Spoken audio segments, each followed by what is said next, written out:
Ridgeline is back. We're really excited to sponsor the 2024 Motorama show here in Toronto this year. Now you might be asking yourself, why Motorama? We understand what it's like to be in this space. We know how important it is to have quality products because we want them too. We were really excited to see all the people, all the cars, and all the shops involved in the shop tour series this year. And you know what? We wanted to get in on the fun ourselves. But before we do that, we want to tell you about what you can expect from Ridgeline at Motorama this year. This SS with the 396 was no joke. The 1970 Camaro, the timeless look, this is what makes these cars so popular, is the split bumper. It just feels like it's oozing with slime all the way back. Raptors! Ah! And we'll see you guys tomorrow. Next up is our epic Motorama social media contest.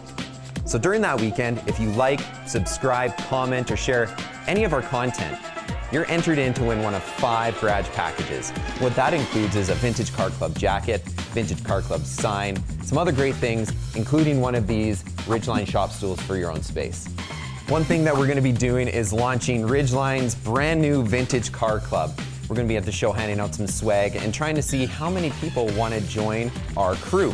So how do you fit into that club? Well, if you look at this giant, rusty, greasy hunk of metal that looks like it was pulled out of the bottom of the ocean, you think that needs to be saved, you belong with us. Or maybe you're into the late 80s import scene, 50s cruisers, hot rods, rat rods, muscle cars, anybody who is part of the scene, we want them to join our crew. So looking forward to kicking that off at the show this year.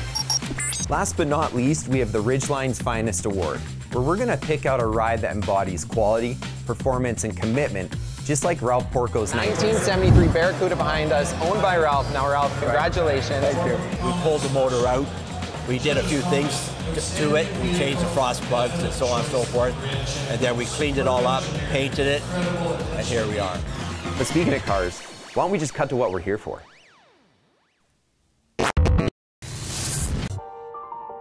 This is a 1928 Willys Whippet sedan. A lot of people know Willys for their Jeeps, of course, in World War II, that heroic classic vehicle. It was actually the 3rd highest selling vehicle in the late 20s. And in 1928, the Whippet sold 315,000 vehicles, which is crazy actually to think about. The nice thing about this one is it's small. It's not this great big monster. It's actually one of the smallest cars that you could get in North America at the time. And that's because they were inspired by the smaller, more nimble, more agile, more fuel efficient vehicles over in Europe. This particular car is a great start for what we're trying to do because, first of all, you can see a bunch of sheet metal. It's not full of Bondo, it's not full of damage, it's not full of the things that you want to get away with when starting a project car. The bones are there. And then the wood is in actually really good shape. And it's only just missing a couple things like an interior, which actually isn't that bad.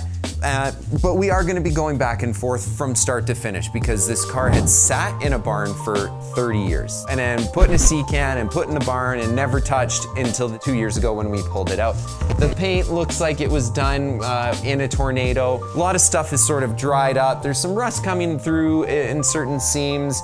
If we look at the engine is in great shape. It's actually rebuilt, but it's been sitting. Now, before anybody trolls us online saying, this isn't the right motor for the car, it's not. You're right. It actually comes from a 1929 or 1930s Willys Whippet.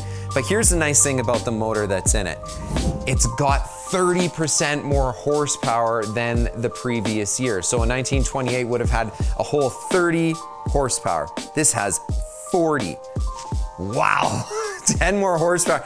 You might think that that's not that much, but in a car like this, which is pretty light, pretty small, that's gonna make an incredible difference. They're known for their full force lubrication systems.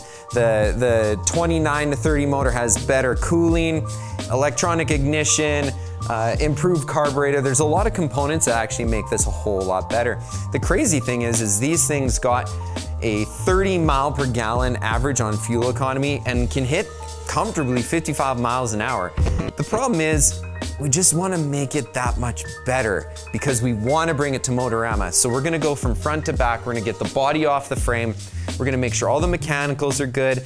And the problem is when you have something that sits that long, these tires are brand new, but they're also cracked because they've sat. The spokes had been redone. They might not go straight down the road anymore. But you know, there's a lot to be said about restoring a car to factory, preserving the history of where we came from in transportation, especially this era, in the brass era and afterwards, before the 30s. They gravitate towards these cars with the wood spoked wheels and the wood interiors, and they're just basic and they make a great sound.